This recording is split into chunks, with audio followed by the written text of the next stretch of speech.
You know it's impossible to think of the impossible. It's not possible. So if you think it, it's possible.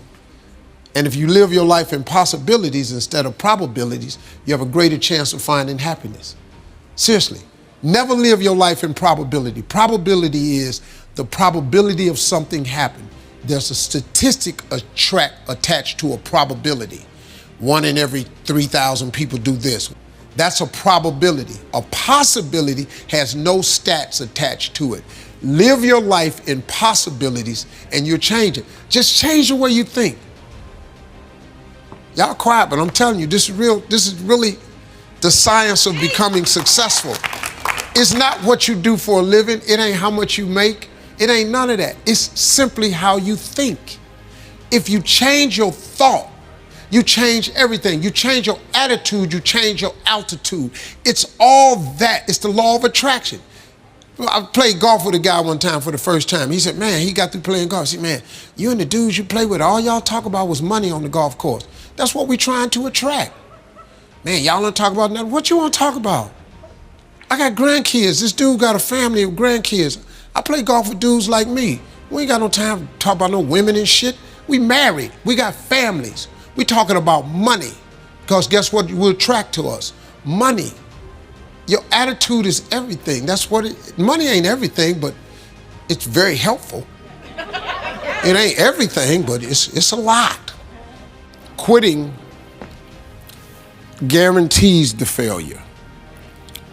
Once you quit, it rules out any chance of succeeding. The mere waking up every day, putting the next foot in front of the next foot, at least keeps you in the game. And if God is waking you up continually every morning, once God wakes you up, that's a sign from God that he ain't through with you yet. That he has something more for you in store that he hasn't given to you yet. That's why you wake up every day. Because God has more for you.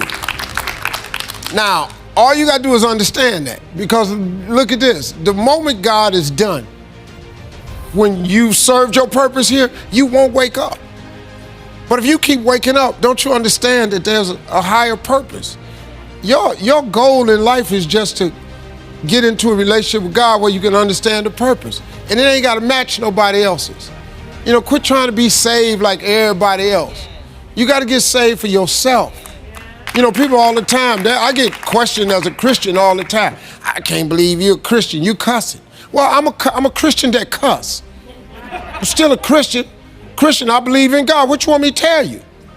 But if you knew who I used to be, you'd be perfectly fine with this occasional cussing that I'm doing now. You really would. If you knew the shit I really did, you'd be A-okay with this cussing. But I quit worrying about people a long time ago. People ain't got no heaven for you. People can't save you. And then I was thinking one day, if the scripture is true, that there's none perfect, no, not one, there are no perfect people. But there is a heaven. If it ain't no perfect people, who going to heaven? Because ain't nobody perfect. So who's going? So I think y'all ought to just get to hoping just like I'm hoping.